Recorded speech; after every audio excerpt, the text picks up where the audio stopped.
Ya, itu sih mudah-mudahan seluruh masjid-masjid yang telah dibangun oleh muhsinin yang memberikan harta terbaiknya itu panuh sadonya masjid itu. Termasuk Siko ya, Pak? Iya, termasuk di Siko. Silahkan menghadiri kajian majelis ilmu yang ada di Siko. Dan majelis ilmu di Siko adalah kajian yang kita rujuk dari kitab-kitab ulama, dan insya Allah kita selesaikan satu-satu. Selesai satu kitab itu lanjut kitab berikutnya. Jadi ya semacam perkuliahan lah jadi di Siko. Ya insya Allah itu tempatnya untuk kita menimba ilmu agama, dan semoga kita mendapat pemahaman agama yang sesuai dengan Allah inginkan, sesuai Allah inginkan. إنما يعمر مساجد الله من آمن بالله واليوم الآخر. Surau Kito. Assalamualaikum warahmatullahi wabarakatuh. Alhamdulillahirrabbilalamin. Wassalatu wassalamu ala rasulillah amma ba'du. Pemirsa Surau TV dan pemirsa Surau Kito di mana saja berada. Kalau kita berjalan-jalan di sekitaran Lubuk Bagaluang, atau lebih tepatnya di sekitaran kampus Universitas Putra Indonesia atau UPI di wilayah Kota Padang, tentu kita akan menceliak suatu bangunan yang sangat megah tagak di tepi gerbang Universitas Putra Indonesia, yakni Masjid Rahmatan Lil Alamin. Nah, di episode Surau Kito kali ini, kita akan berbincang dan juga mengulas lebih dalam ba'a masjid itu berdiri, sejarah dan juga program-programnya yang ada di Masjid Rahmatan Lil Alamin, yang alhamdulillah lah janjian dengan kita, yakni Bapak Sofika Enggari atau Pak Engga. Mari kita telusuri bersama-sama. Selamat mengikuti program kita tetap di Surau Kito hanya di Surau TV.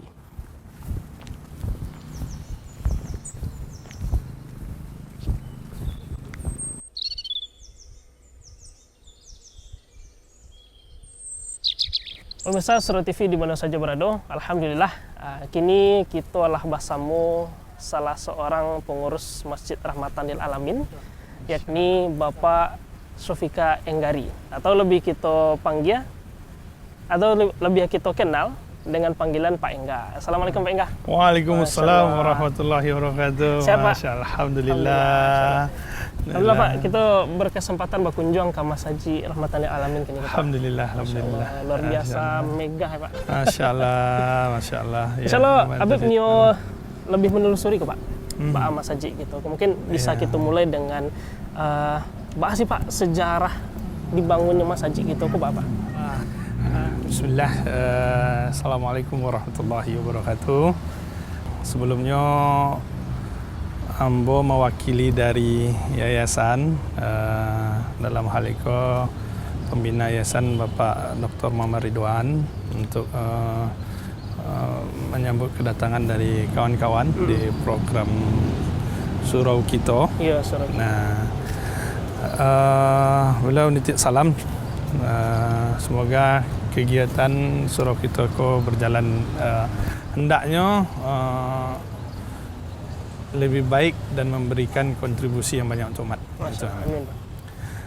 Untuk sekilas masjid Iko, tentu sepanjang atau sependek pengetahuan kami, yang apa Iko masjid diresmikan tahun 2007 balik. Itu bertepatan 1 bulan sesudah Ramadan. Itu di 27 Syawal. 27 Syawal, kalau Masehinya di 21 Juli insyaallah 2007 balik. Untuk pembangunan masjid itu sendiri itu dimulai 2006 balik. 2006 balik. Masjid itu sebelumnya terletak di kawasan kampus. Kawasan kampus di mana sebelumnya kampus memiliki juga masjid sebelumnya di belakang dengan nama yang sama, Rahmatan Lil Alamin. Itulah yang kita pergunakan tarui untuk aktivitas kampus, memfasilitasi segenap aktivitas kampus untuk melaksanakan kegiatan rutinitas ibadah. Namun karena posisinya di dalam, sementara jam operasional di kampus Kuado, Iya. ya tentu itu nak maksimal berjalan, nak maksimal sehingga di saat kampus pun harus close kegiatan operasional, ya terimbas ke masjid yang kurang bisa diakses oleh umum. Namun rahimahullah Bapak Haji Herman Nawas di akhir hayat beliau meninggalkan kalau ambo mencali, ambo kadang merinding tu. Ya, setiap orang solat di siko, cik orang ko lagi mengirimkan pahalanya ke beliau. Insya-Allah. Itu jadi sebanyak ekor gedung yang ko salah satu menjadi aset beliau yang terus mengalir ke beliau. Dan beliau memang waktu membangun itu komitnya masjid itu harus dipakai untuk seluruh umat. Dalam doa beliau datangkan orang berbondong-bondong dari seluruh dunia, itu beliau lafazkan terus setiap doa beliau tu. Ada di doa yang kami senantiasa tahu itu yang dilafazkan di setiap pagi, beliau kan membuat sebuah budaya kerja, aturan di mana tidak ada satupun aktivitas di kampus kecuali dimulai dari masjid. Itu awalnya mulai dari masjid belakang itu. Dari masjid belakang itu. Jadi kami masuk di sekolah, kampus dosen-dosen, karyawan semuanya mulai dari masjid semuanya. Di sekolah kita mulai dengan ibadah, dengan berzikir, mengingat Allah, membaca Al-Quran, sehingga mau tidak mau seluruh karyawan dan dosen sekolah diawali harinya dengan baca Al-Quran. Ya, mau tidak, itulah dan itu akhirnya kinilah menjadi budaya, insyaallah. Alhamdulillah terus berdoa, ya Allah datangkan orang-orang dari seluruh dunia, ya orang-orang yang mencintaimu dan mencintai Rasulmu. Itu doa beliau. Masya Allah. Itu doa beliau. Ya, setelah pelajari memang meminta ke Allah kan, sampai awak meminta kepada, ya sama-sama awak berajar lah. Minta, jangan sampai awak meminta ke zat yang awak anggap Allah kau tidak mampu tu lah. Awak anggap Allah kau pelit gitu kan. Kau minta yang paling tinggi kan itu kan. Beliau minta orang datang seluruh dunia kan. Akhirnya beliau yakin dengan doa beliau tu. Coba kita lihat. Kau datang orang Perancis kemari. Datang walaupun apalah model kedatangan, yang penting datang kemari kan itu kan. Itu pun di masjid tu. Beliau yakin kau nanti masjid Allah buat masjid megah unik. Ni masjid gua bulik besok gua. Bakok bulik, pokoknya bulik bundar besok gua masjid. Ndak batiang di tengahnya. Saf gua ndak terputui gitu beliau kan. Beku diresmikan oleh Imam Masjidil Haram. Masya-Allah. Kalau awak fikir secara akal manusia yang terbatas, bila lah Imam ke Masjidil Haram kemari kan itu kan. Kan itu. Tapi faktanya alhamdulillah 27 Syawal itu diresmikan oleh salah seorang imam Masjidil Haram. Kenapa? Tenangan langsung ada prasastinya juga di sini. Itu Syekh Dr. Abdul Hamid Al-Bukhari, salah satu imam Masjidil Haram yang pernah mengimami solat di Masjidil Haram. Mungkin itulah sejarah berdirinya masjid. Masjid kalau diawali dari ada yang di belakang, ya karena di belakang nak maksimal kalau di belakang, ya sama tahu lah. Jadi masjid itu harus menjadi bisa nampak di orang rami gitu kan. Romannya di bawahnya itu roman. Jadi kalau kata Celek memang lokasinya tuh memang di tepi jalan juga Pak. Tidak kayak gerbang. Ya betul. Gitu.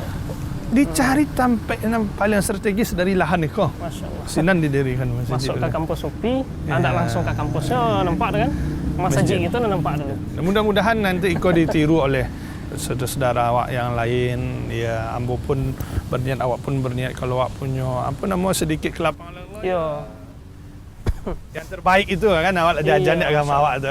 Kalau kau berwakaf itu yang terbaik, beliau tanah terbaik, Masya-Allah. Posisi terbaiknya gitu. Material semuanya lihatlah dari semua gedung-gedung kau, masjid kan terbaik, masya-Allah, insya-Allah. Ya, apa yang terbaik sadanya. Ini rancak juga kita bisa bakal liliang juga Iya, silakan. Ya, masya-Allah ya. Risiko kita. Ya.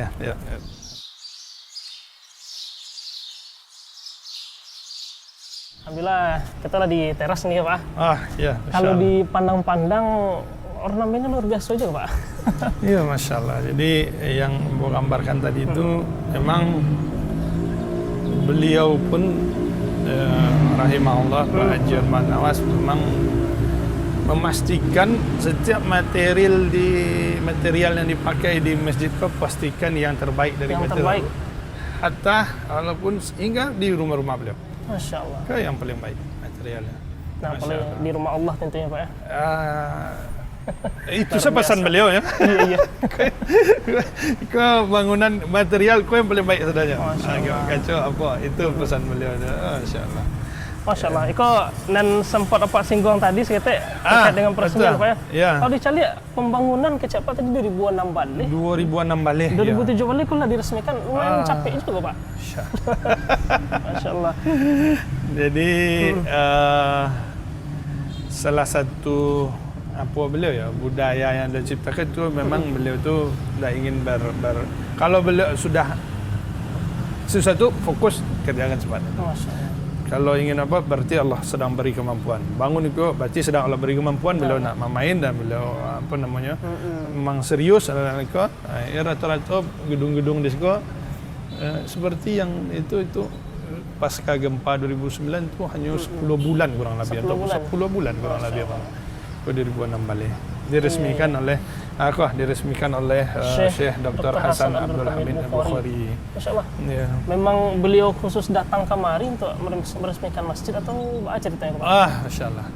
Tentu setiap yang terjadi apalagi perkara yang Allah anggap besar tentu ikon tidak terjadi dengan Kebetulan ya Pak ya? kebetulan, tidak terjadi dengan sio-sio. Iya.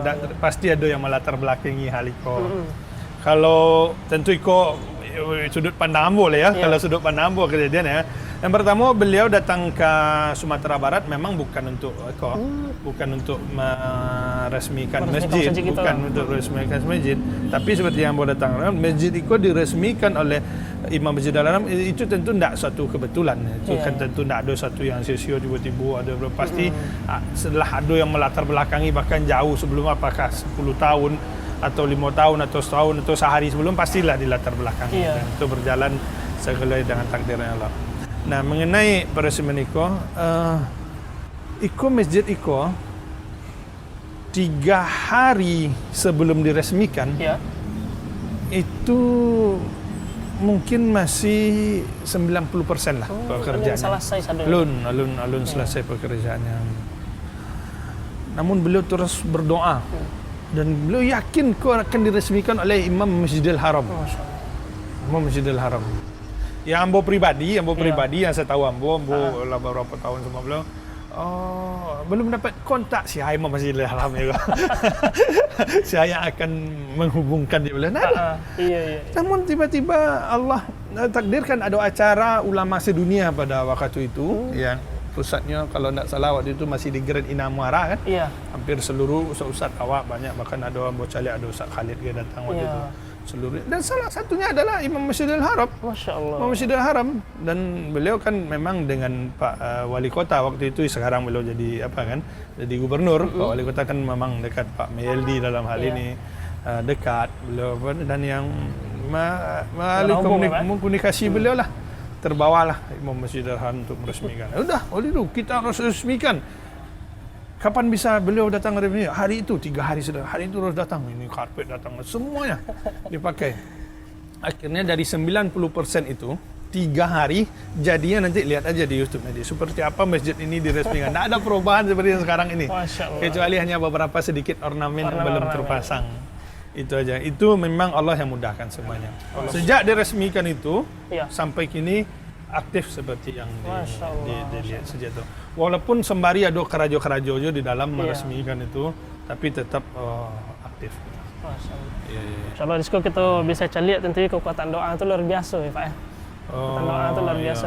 Takut keluar lo dari konten mereka kan, dari apa kau kan surau kita kan. Tapi kalau doa beliau tu memang beliau tu berdoa nak. Masya Allah. Beliau kalau berdoa berjam pernah macam lihat di orang awam biasa untuk berdoa. Beliau bisa tahan berdoa 1 jam dan itu rutin. Masya Allah. Tak sesekali doa rutin. Dia doa panggil. Menjadi karakter beliau untuk berdoa. Jadi semoga Allah beri beliau limpahkan rahmat ini. Semoga Allah terima semua amal ibadah beliau. Semoga masjid ini Allah catat sebagai amal ibadah yang akan diterima oleh Allah. Amin. Masya Allah. Kalau bagian eksteriornya lah kita calik Pak.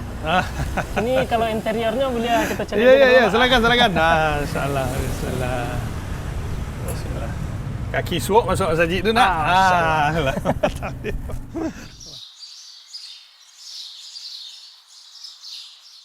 Masya Allah. Pak Enggah, Iko semenjak masuk tadi sampai tagak di siku Pak. Tak berhenti mencalik sekeliling Pak. Kuning ya, Ramadannya ameh sudah ya. Ameh sudah kan. Luar biasa interiornya. Iya. Jadi ya, untuk interior memang pure atau murni lah. Apa beliau itu memang nak pakai apa nama jasa-jasa arsitek. Kau bahannya. Beliau langsung kau memang interior memang dari pandang beliau. Kau dipakai kau pakai kau bahannya. Masya Allah sadanya. Dan subhanallah, masya Allah untuk apa memang kau yang terbaik. Kau hanya tinggal dibersihkan. Kau untuk puluhan tahun kiliknya kan model kau itu ya.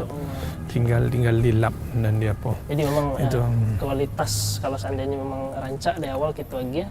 Untuk perawatannya, kemukunya tentu gampang. Nampak. Mungkin ada yang pemirsa bisa calik juga di lama saja kok. Dan kita tanya juga ke Pak Enggah kok. Kalau dicalik Pak, ada satu hal yang unik. Tak ada batiang di tengah Pak. Tak ada batiang di tengah. Iya, jadi memang sengaja dibuat untuk tak batiang di tengah. Pertama saf jemaah tak terputui kan. Tak terputui. Terlepaslah dari pembahasan fikihnya, tapi keinginan beliau tersambung sadonya. Itulah yang di dalam gua. Jadi insya-Allah mana. Dan semenjak masjid itu selesai, kalau ambo pribadi ambo sendiri menyatakan ikolah tempat yang paling nyaman baca-baca buku, duduk di situ. Kegiatan lainnya ya Pak ya. Dan beliau pun kalau ambo lihat di akhir hayat beliau tu memang banyak waktu beliau habis di situ. Kalau beliau di Padang habis di situ banyak waktu beliau. Itu mulai subuh tu dari jam 4 beliau lah di situ subuh. Mereka keluarnya jam setelah dosen-dosen selesai jam 7 tu dengan jamaah. Mereka jam 7:15 ada dosen sampai jam 8 di situ. Baru ke kantor beliau. Dari jam 8 mereka jam 1:30 balik beliau di sekolah balik tu. Sampai jam 2 zuhur. Mereka keluar santai agak sejam. Jam 3 jam sampai lah di sekolah balik. Masya-Allah. Sampai malam itu. Kalau kita cari jadi terkait dengan masalah kualitas interior risiko eksterior semacam itu diperuntukkan untuk jamaah yang mudah-mudahan bisa dimanfaatkan secara maksimal nanti ya Pak ya. Insyaallah. Mudah-mudahan. Tentu Pak untuk masjid kita yang Bapak sabut tadi sebagai bahannya yang berkualitas gitu agiah gitu Pak. Tentu untuk masalah kebersihan, masalah pengamanan itu tentu harus maksimal gitu Pak. Nah kalau di Masjid Rahmatan lil Alamin kita untuk terkait dengan tenaga kebersihannya, kemudian tenaga pengamanannya dan fasilitas keamanannya apa saja sih Pak yang ada di situ Pak? Ya, untuk kebersihan sebenarnya masjid akan tanggung jawab bersama soalnya. Betul. Tanggung jawab dimanapun rumah Allah sebenarnya itu hendaknya menjadi perhatian untuk segenap satu orang. Betul. Jadi kebersihan kau ada rasanya yang tak kumua seketik. Jangan sampai tunggulah pengurus dulu. Awak sama berasian kan itu kan rumah Allah kan itu kan. Kau ada nanti apa seketik tu awak langsung. Tanggung jawab bersama. Itu pertama dulu tu tanggung jawab bersama. Dan untuk di siko alhamdulillah dari yayasan ko di Konferensi ko awak go mempekerjakan khusus untuk kebersihan di siko. Mana untuk kebersihan bekerja saban hari dari di siko.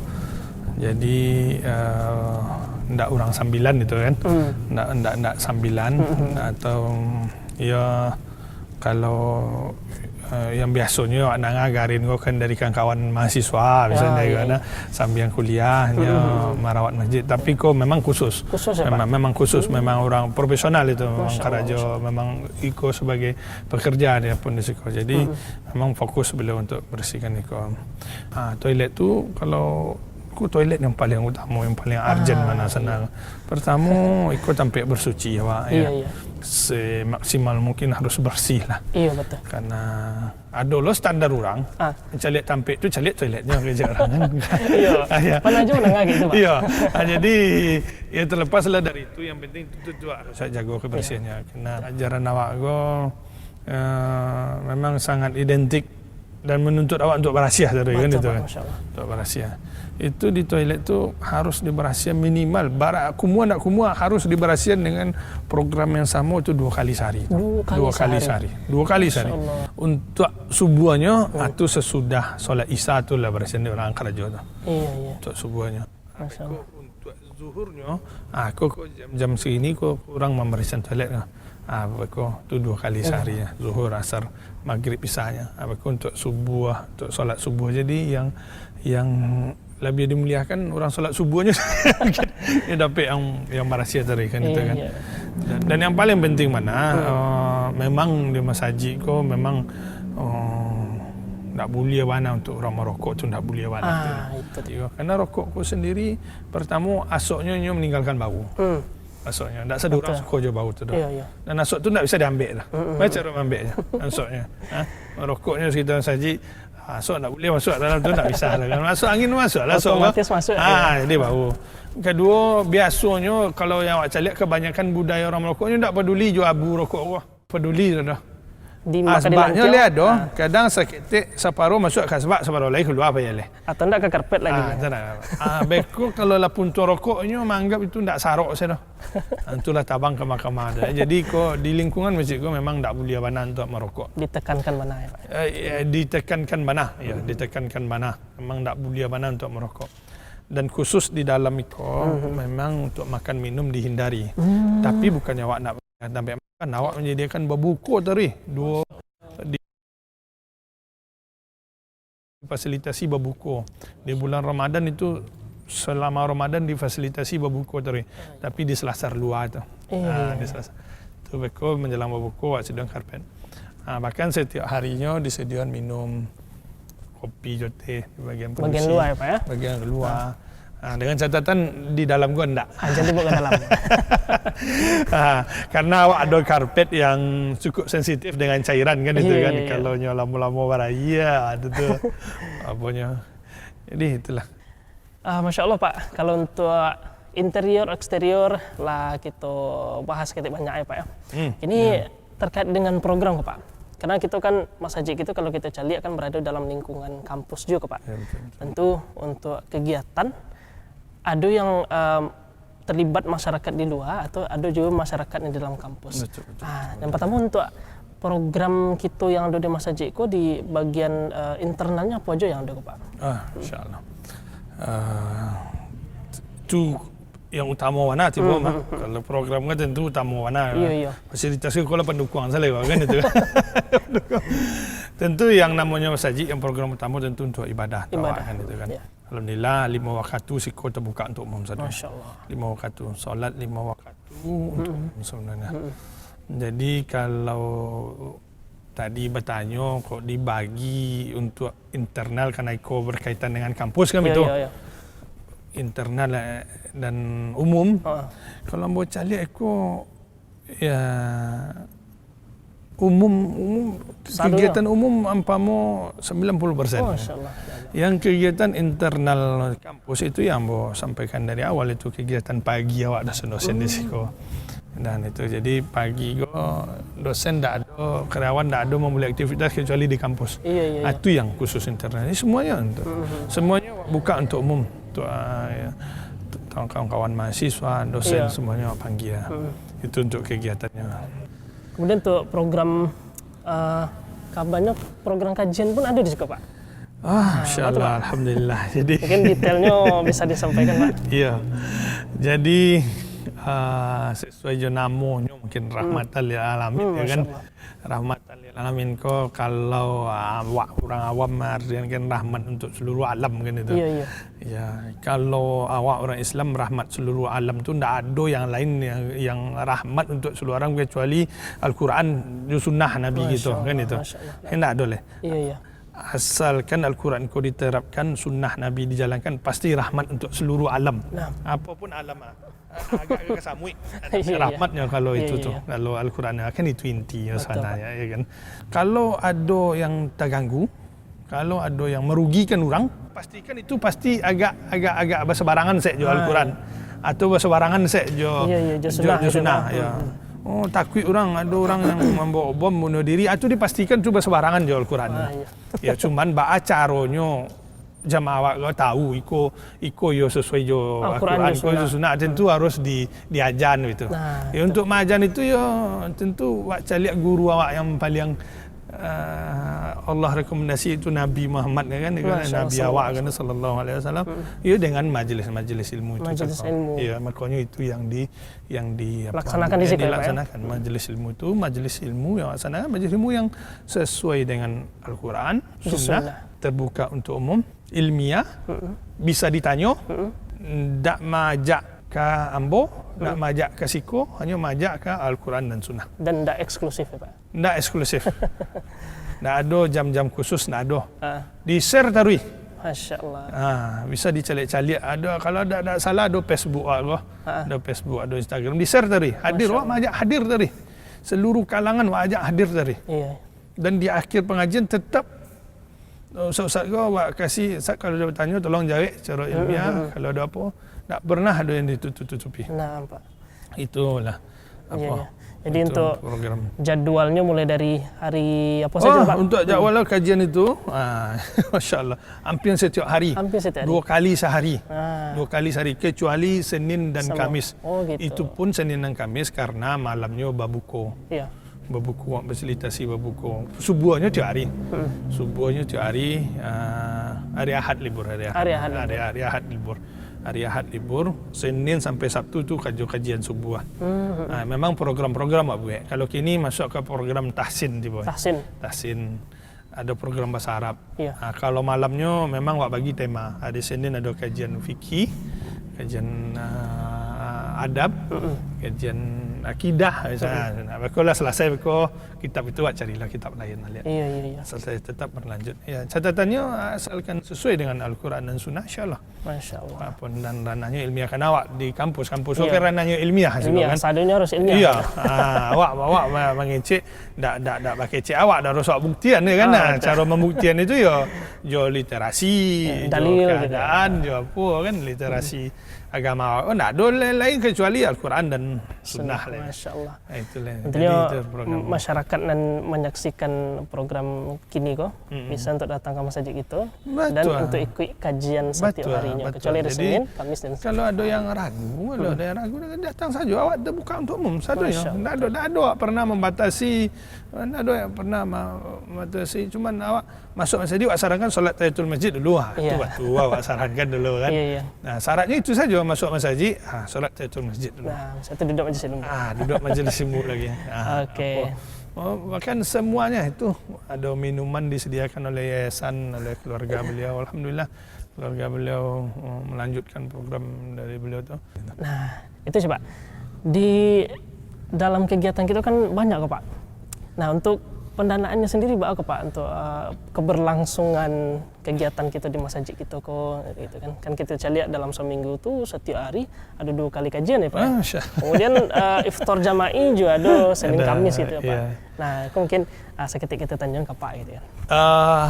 Asalnya memang yayasan berkomitmen untuk memfasilitasi itu keluarga beliau memang memfasilitasi itu untuk sedunia. Namun di Siko tentu juga ada beberapa jemaah ingin juga untuk berpartisipasi itu tidak apa makanya di Siko pun ada sediakan semacam kotak infak. Di situ ada tulisan untuk masjid. Iya, untuk masjid. Itu untuk masjid. Yang 2 lain itu untuk anak yatim dan fakir miskin. Dalam hal itu anak yatim dan fakir miskin penyalurannya awak serahkan ke Basnas. Ke Basnas Kota Padang dalam hal itu. Yang Selamoko Selamoko yang diserahkan oleh keluarga beliau ke Basnas Kota Padang dan untuk masjid. Dan mengenai iftar sendiri pun tetap awak buka untuk apa? Untuk umum siapa yang ingin menyumbang harganya seiko. Tapi tetap asalnya di dia tidak pernah untuk berbuka. Alhamdulillah belum pernah dibatasi lah itu. Tapi untuk memastikan jumlahnya, Iya. itu memang di pagi harinya memang wagia. Kita data dulu ya. Kupon, didata dulu. Siapa yang kebawa buku di siko, siapa yang itu dari kupon itu. Alhamdulillah sampai seniko keluarga beliau, Masya Allah, titipkan amanah itu dan alhamdulillah dijalankan. Dan sampai saat ini program itu belum ada. Bahkan ada tambahan program itu di Sabtu sore. Sabtu sore. Sabtu sore kajian muslimah khusus untuk ibu-ibu. Oh, Masya Allah. Jadi kalau baru rumah, tapi alun lain nak. Iya, ibu bisa hadir Pak ya? Ya, ini khusus ibu-ibu tuh. Sabtu sore itu. Khusus untuk ibu-ibu tuh. Iya. Apa-apa nak disarankan hadir. Kan itu. Ya. Mungkin itu yang eksklusifnya mungkin. Karena pembatasan gender ya. Iya, gender aja, tapi ibu-ibu saya bisa masuk. Bisa masuk. Baik, Pak. Masya Allah, dari penjelasan Pak Engga tadi, kita dapat ini simpulan luar biasa ternyata ya. Mulai dari sejarah pembangunan, dari peran beliau sendiri, Bapak Herman Nawas juga ya Pak ya, yang mengawali pembangunan masjid ke salah satu dari yayasan juga ya Pak ya. Dengan izin Allah, sebab beliau memang sangat besar untuk dan program alhamdulillah jalan sampai kini ya Pak ya. Terakhir Pak, harapan Pak Engga sendiri sebagai salah satu pengurus untuk Mas Haji gitu yang semua kita cintai itu apa sih Pak? Harapan kalau berada masih cilik ya. Harapannya kamu apa jemaah salat Jumat itu? Iya. Itu saya harapan cik ya. Jemaah solat Jumaat itu seluruh masjid penuh satu. Iya. Dia laki-laki, tapi laki-laki wajib tadi itu harapan cik. Ikut pendukung itu satu juga di barasian masjid, di agi hasil masjid supaya orang tu datang. Kamarilah solat itu. Kau penuh masjid kau Jumaat gua. Masjid itu penuh lalu tu, masjid lain penuh lalu. Penuh satu Jumaat. Laki-laki saja tu tidak ada ibu hadir dah. Iya. Sementara ya Pak, yang diwajibkan untuk laki-laki 5 waktu solatnya. Apa ya itu harapannya itu punya ke depannya untuk seluruh masjid. Jadi yang bocah lihat Pak Herman pun itu pengen masjid iko penuh model solat Jumat itu kan. Jangan sampai ada kapasitas masjid awak. Ya karena itu bukan sifatnya orang Islam. Apa tu ideal kapasitas nak bangun cuma tak berguna, itu bukannya apa Islam itu. Itu sih mudah-mudahan seluruh masjid yang lah dibangun oleh muhsinin yang lah memberikan harta terbaiknya itu penuh sadanya masjid itu. Termasuk Siko ya? Iya, termasuk di Siko. Dan pada pemirsa sadanya silakan hadir menghadiri kajian majelis ilmu yang ada di Siko. Dan majelis ilmu di Siko adalah kajian yang kita rujuk dari kitab-kitab ulama dan insyaallah kita selesaikan satu-satu. Selesai satu kitab itu lanjut kitab berikutnya. Jadi ya semacam perkuliahan lah jadi di Siko. Ya insyaallah itu tempatnya untuk kita menimba ilmu agama dan semoga kita mendapat pemahaman agama yang sesuai dengan Allah inginkan. Sesuai Allah inginkan. Amin. Mungkin itu saja dari aku. Mungkin itulah sekilas tentang masa Jawa. Masya Allah, luar biasa nanti ya Pak. Kita ucapkan jazakumullah khairan kepada Pak Sofika Enggari, Pak Engga. Alhamdulillah telah mengajak Habib keliling di masjid itu kok Masjid Rahmatan Alamin mulai dari luar sampai ke dalam dan Masya Allah lah tahu seluk beluk dari masjid itu. Nah tinggal tentu harapan Pak Engga tadi, marilah kita ramai-ramai ke masjid itu. Insya Allah mudah-mudahan bisa menimba ilmu sekaligus mendapatkan fasilitas beribadah yang nyaman insya Allah. Amin. Tapi pemirsa demikian episode Surau Kito kali ko, yakni Masjid Rahmatan lil Alamin. Sampai berjumpa di episode selanjutnya. Tetap di program Surau Kito kita. Tentunya mudah-mudahan bisa memberikan manfaat kepada masyarakat kaum muslimin di ranah Minang dan sekitarnya. Atau di mana saja berada. Amin ya rabbal alamin. Baik, marilah kita akhiri dengan mengucapkan doa kafaratul majelis. Subhanakallahumma wa bihamdika asyhadu an la ilaha illa anta astaghfiruka wa atubu ilaik. Assalamualaikum warahmatullahi wabarakatuh. Waalaikumsalam warahmatullahi wabarakatuh. Allahu barik wa jazakallahu khair. Masyaallah. Allah yajzajuka. إنما يعمر مساجد الله من آمن بالله واليوم الآخر. Surau Kito